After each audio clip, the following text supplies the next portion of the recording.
तारीख है 26 नवंबर 2008, बुधवार का दिन। शाम ढल चुकी है और मुंबई अपनी रोजमर्रा की जिंदगी जी रही है। छत्रपति शिवाजी टर्मिनस स्टेशन पर हजारों लोग खड़े हैं।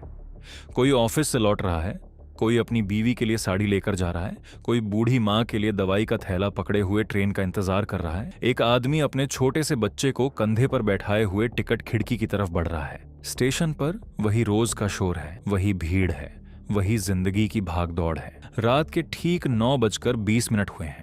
तभी अचानक एक आवाज गूंजती है, ताड़ ताड़ ताड़ ताड़। लोग ठिठक जाते हैं। कुछ लोग सोचते हैं शायद कोई पटाखा फूटा है, कुछ सोचते हैं शायद कोई फिल्म की शूटिंग हो रही है। लेकिन जब दूसरी बार गोलियों की बौछार होती है तो लोग समझ जाते हैं कि ये मौत की आवाज है। AK-47 की गोलियां हर तरफ बरस रही हैं। लोग भाग रहे हैं, गिर रहे हैं, चीख रहे हैं। एक माँ अपने बच्चे को छाती से लगाए जमीन पर लेट जाती है। एक बूढ़ा आदमी प्लेटफॉर्म पर गिरता है और फिर कभी नहीं उठता। खून, हर तरफ खून।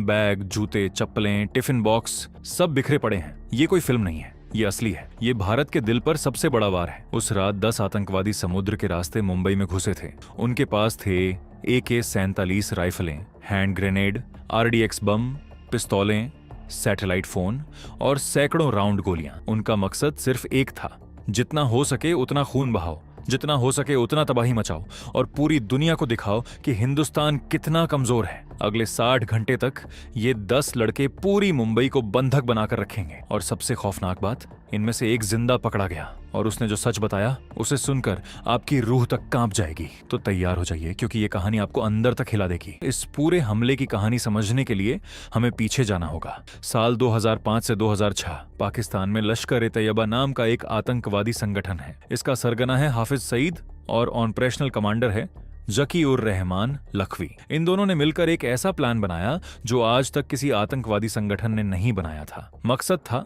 मुंबई के कई बड़े ठिकानों पर एक साथ हमला करना, विदेशी नागरिकों को निशाना बनाना और इतनी तबाही मचाना कि पूरी दुनिया देखती रह जाए। इस प्लान के लिए 10 नौजवान चुने गए। सबकी उम्र 20 से 25 साल के बीच। सब पाकिस्तान के पंजाब प्रांत के छोटे छोटे गांवों से थे। गरीब घरों के लड़के जिन्हें 2 वक्त की रोटी भी नसीब नहीं होती थी। लश्कर ने इन्हें पैसे का लालच दिया। हर एक के परिवार को 25 लाख रुपए देने का वादा किया गया। इन लड़कों को मुजफ्फराबाद और मनसेहरा के ट्रेनिंग कैंपों में ले जाया गया। वहां इन्हें महीनों तक ट्रेनिंग दी गई। AK-47 चलाना, ग्रेनेड फेंकना, तैरना, नावों को चलाना, नक्शे पढ़ना और सबसे जरूरी बात, गूगल अर्थ से मुंबई का पूरा नक्शा रटवाया गया। ये लड़के मुंबई कभी गए नहीं थे, लेकिन उन्हें मुंबई की हर गली, हर सड़क, हर होटल का नक्शा जुबानी याद करवाया गया। इन 10 लड़कों को एक बात साफ साफ कह दी गई थी, तुम वापस नहीं आओगे। ये एक तरफ का सफर है, तुम्हें मरना है, लेकिन मरने से पहले जितना हो सके उतने काफिरों को मारना है। लेकिन इस पूरी साजिश का सबसे खतरनाक किरदार कोई और था। नाम था डेविड कोलमैन हेडली। असली नाम दाऊद सईद गिलानी। इसका बाप पाकिस्तानी था और माँ अमेरिकन। ये शख्स अमेरिकी पासपोर्ट रखता था, अंग्रेजी बोलता था और दिखने में बिल्कुल एक सभ्य बिजनेसमैन लगता था। ये 2006 से 2008 के बीच कम से कम 5 बार मुंबई आया। कभी इमिग्रेशन कंसल्टेंट बनकर, कभी टूरिस्ट बनकर। इसने ताज होटल में कमरा लिया, वहां ठहरा।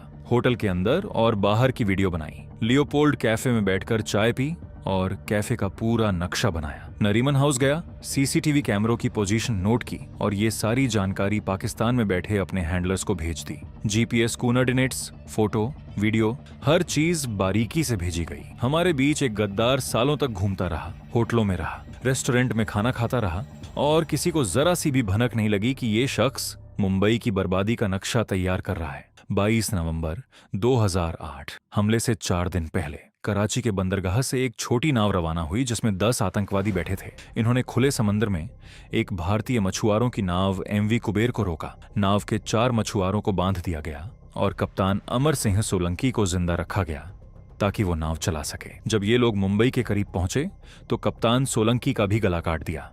उसका शव बाद में नाव पर मिला। 26 नवंबर की रात करीब 8:30 बजे ये 10 आतंकवादी रबड़ की छोटी छोटी डिंगी बोट्स में बैठकर मुंबई के बदहवार पार्क कफ परेड के पास मछुआरों की बस्ती के करीब किनारे पर उतरे। स्थानीय मछुआरों ने इन्हें देखा भी, लेकिन सोचा कि शायद कोई कॉलेज के लड़के हैं जो बोटिंग करके आ रहे हैं। किसी ने पुलिस को फोन नहीं किया।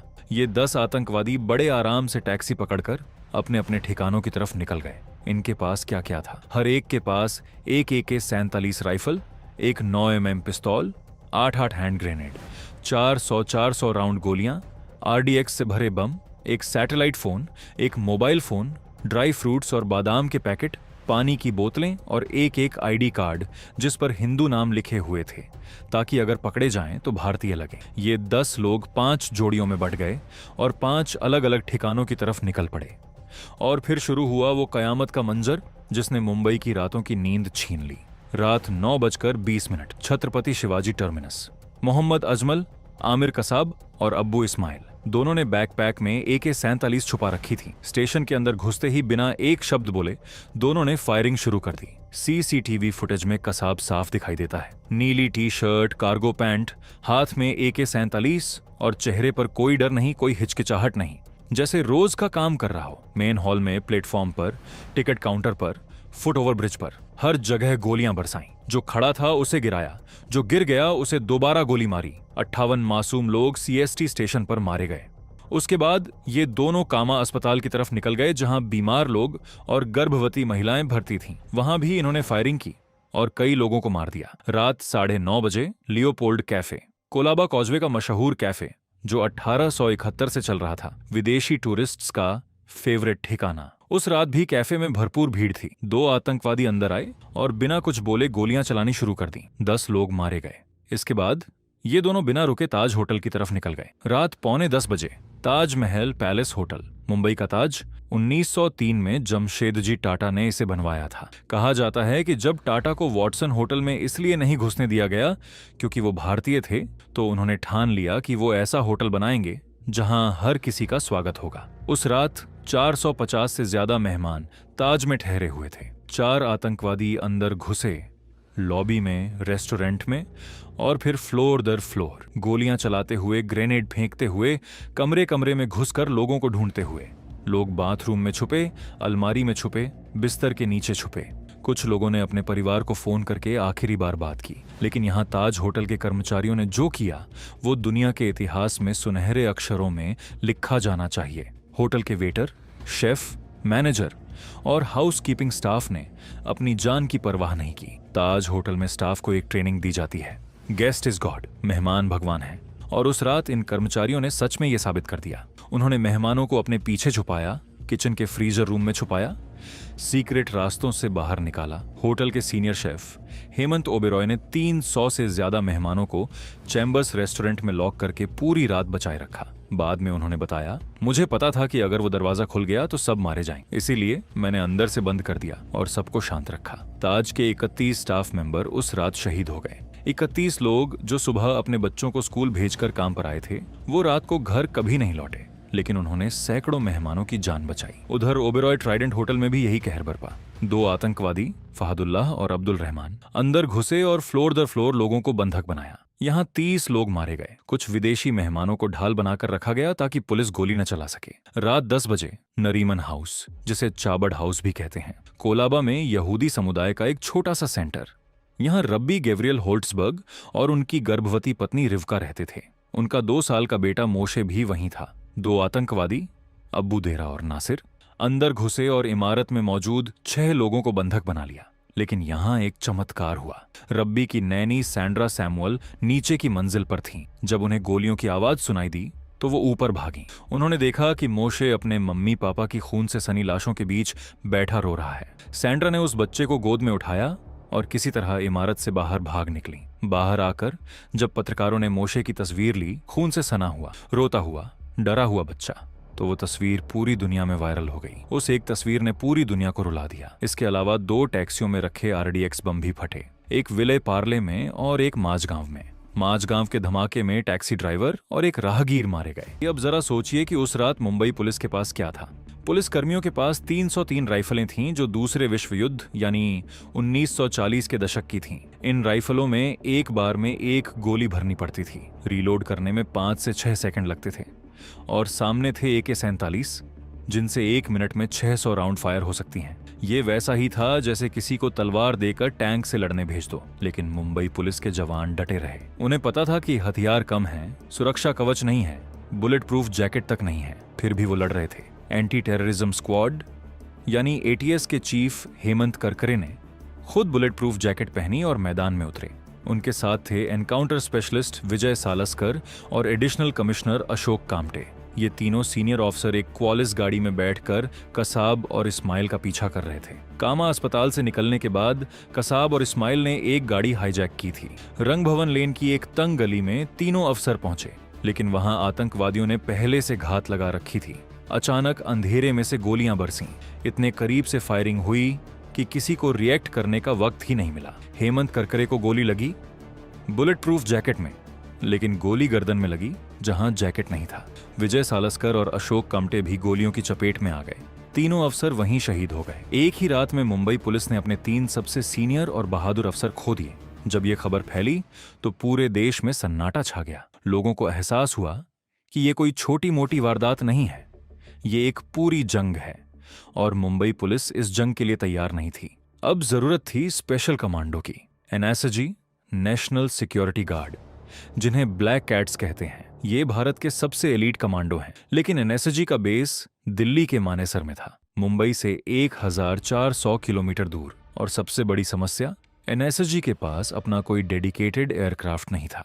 पहले गृह मंत्रालय को सूचना गई, फिर वायुसेना से विमान की मांग की गई, फिर विमान तैयार हुआ, फिर कमांडो बोर्ड हुए, फिर उड़ान भरी और फिर मुंबई एयरपोर्ट से ताज और ओबेरॉय तक पहुंचने में और वक्त लगा। कुल मिलाकर एनएसजी को मुंबई पहुंचने में लगभग 10 घंटे लग गए। ये 10 घंटे वो 10 घंटे थे जिनमें आतंकवादियों ने अपनी पोजीशन और मजबूत कर ली, बंधकों को अलग अलग जगह छुपा दिया और होटल में आग लगा दी। 27 नवंबर की सुबह जब एनएसजी का ऑपरेशन शुरू हुआ तो सबसे पहले ताज होटल को क्लियर करने की कमान मिली मेजर संदीप उन्नीकृष्णन को।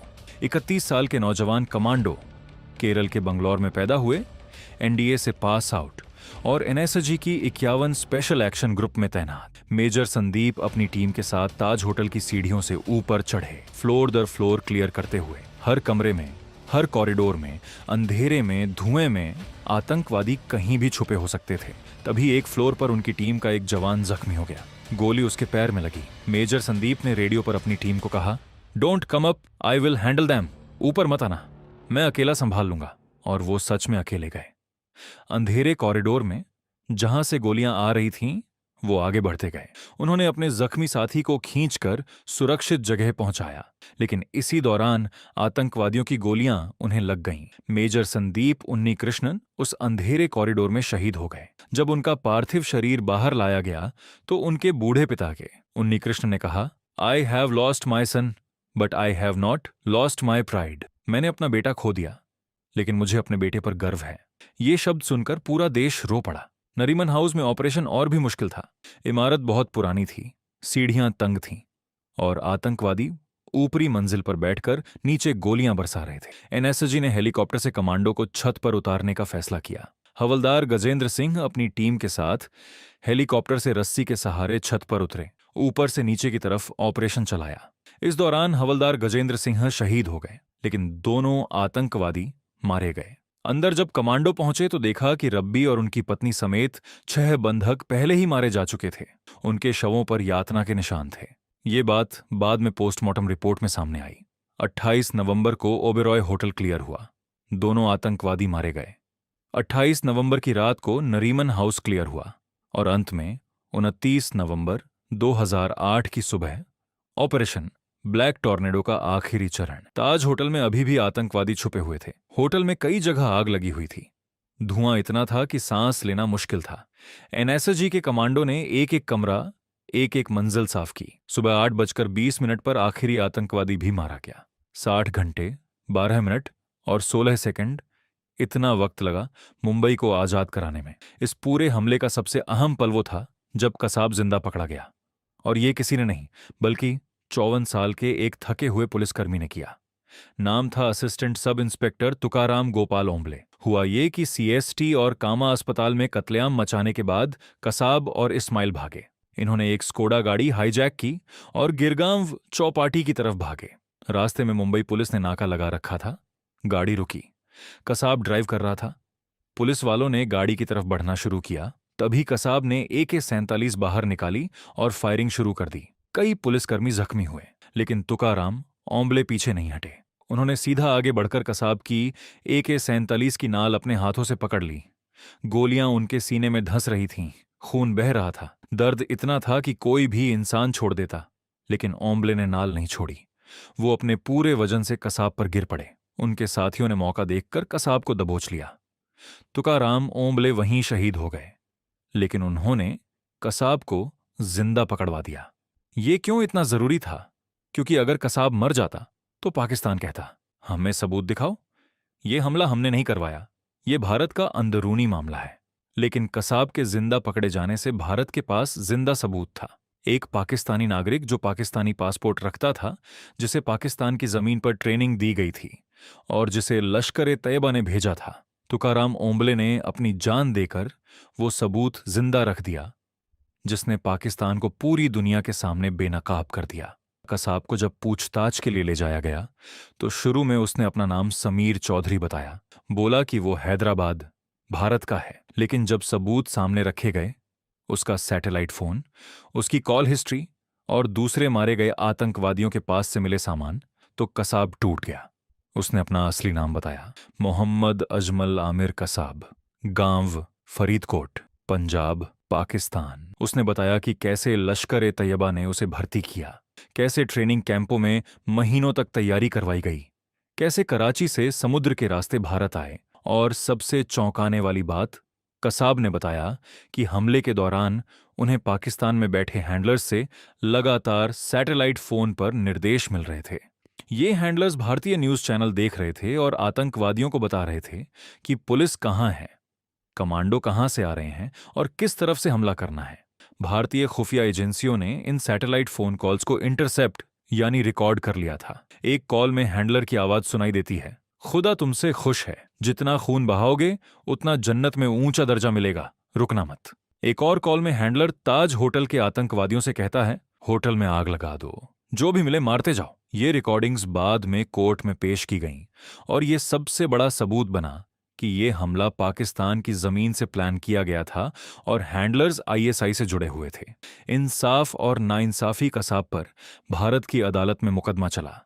आरोप थे हत्या, देशद्रोह और आतंकवाद। 2010 में विशेष अदालत ने उसे मौत की सजा सुनाई। कसाब ने हाई कोर्ट में अपील की, खारिज। सुप्रीम कोर्ट में अपील की, खारिज। राष्ट्रपति को दया याचिका भेजी, वो भी खारिज। 21 नवंबर 2012 की सुबह 7:30 पर पुणे की यरवदा जेल में अजमल कसाब को फांसी दे दी गई। इतनी गोपनीयता बरती गई कि मीडिया को बाद में पता चला, पाकिस्तान को भी सूचना नहीं दी गई। कसाब को जेल के अंदर ही दफनाया गया ताकि उसकी कब्र कोई तीर्थ स्थान न बन सके। लेकिन असल सवाल ये है कि क्या सच में इंसाफ हुआ? डेविड कोलमैन हेडली, जिसने मुंबई की रेकी की थी, वो 2009 में अमेरिका में पकड़ा गया। उसने अमेरिकी अदालत में गुनाह कबूल किया और उसे 35 साल की सजा मिली, लेकिन अमेरिका ने उसे भारत को सौंपने से साफ मना कर दिया। एक एनआईए की टीम अमेरिका जाकर उसकी पूछताछ करके लौटी, बस इतना हुआ। ये शख्स आज भी अमेरिकी जेल में है और भारत की अदालत में उसे कभी पेश नहीं किया गया। ये बात आज भी भारत के लिए एक जख्म है। हाफिज सईद, लश्कर-ए-तैयबा का सरगना, सालों तक पाकिस्तान में खुलेआम घूमता रहा, रैलियां करता रहा, भारत के खिलाफ जहर उगलता रहा। अंतर्राष्ट्रीय दबाव के बाद 2020 में पाकिस्तान ने उसे टेरर फाइनेंसिंग के मामलों में 36 साल की सजा सुनाई। लेकिन भारत का मानना है कि यह सिर्फ दिखावा है। और सबसे बड़ी विडंबना, 26/11 हमले में शामिल 7 पाकिस्तानी आरोपियों का ट्रायल पाकिस्तान की अदालत में आज भी चल रहा है। 16 साल से ज्यादा हो गए, न कोई सजा हुई, न कोई नतीजा आया। गवाह बदलते रहे, जज बदलते रहे, तारीखें बढ़ती रहीं। पाकिस्तान ने कभी भी ईमानदारी से इस मामले में कार्रवाई नहीं की। 26/11 ने भारत की सुरक्षा व्यवस्था में भूचाल ला दिया। कई बड़े बदलाव हुए। राष्ट्रीय जांच एजेंसी यानी एनआईए का गठन किया गया, एक ऐसी एजेंसी जो आतंकवाद के मामलों की जांच के लिए समर्पित हो। एनएसजी के हब मुंबई, चेन्नई, हैदराबाद और कोलकाता में बनाए गए ताकि भविष्य में कमांडो को पहुंचने में 10 घंटे न लगें। मुंबई पुलिस का अपना कमांडो यूनिट फोर्स 1 बनाया गया। तटीय सुरक्षा कड़ी की गई। मल्टी एजेंसी सेंटर यानी मैक को मजबूत किया गया, जहां सभी खुफिया एजेंसियां अपनी जानकारी साझा करती हैं। मार्कोस और एनएसजी की ट्रेनिंग और आधुनिक बनाई गई। लेकिन सबसे बड़ा बदलाव शायद ये था कि भारत ने ये समझ लिया कि आतंकवाद के खिलाफ तैयारी सिर्फ हमले के बाद नहीं, हमले से पहले होनी चाहिए। ताज होटल को 21 महीने में पूरी तरह रिस्टोर किया गया।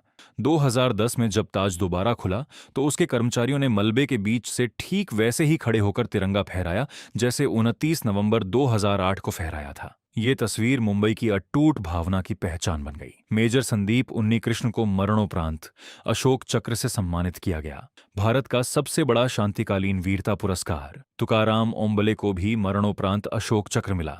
हेमंत करकरे, विजय सालस्कर और अशोक कामटे, तीनों को अशोक चक्र दिया गया। हवलदार गजेंद्र सिंह को भी अशोक चक्र से नवाजा गया। और वो छोटा सा बच्चा मोशे, सैंड्रा सैमुअल उसके साथ इजराइल चली गईं। उन्होंने इजरायली नागरिकता ली और मोशे को अपने बेटे की तरह पाला।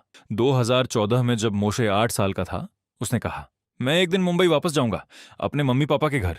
2018 में मोशे सच में मुंबई आया, चाबड़ हाउस गया, उस बिल्डिंग के बाहर खड़ा हुआ जहां उसके माता पिता मारे गए थे, और रोया। पूरी दुनिया ने उसे रोते देखा। 166 लोग उस रात गए। हर एक का एक नाम था, हर एक की एक कहानी थी। कोई बेटा था जो अपनी मां के लिए दवाई ले जा रहा था, कोई मां थी जो अपने बच्चे के जन्मदिन की तैयारी कर रही थी, कोई नवविवाहित जोड़ा था जो हनीमून मनाने आया था, कोई विदेशी टूरिस्ट था जो पहली बार भारत आया था। वो सब उस रात सो गए और फिर कभी नहीं जागे। उन्हें याद रखना हमारा फर्ज है, और उन बहादुर जवानों को सलाम करना हमारा कर्तव्य है जिन्होंने अपनी जान देकर मुंबई को बचाया। 26/11 हम कभी नहीं भूलेंगे। जय हिंद।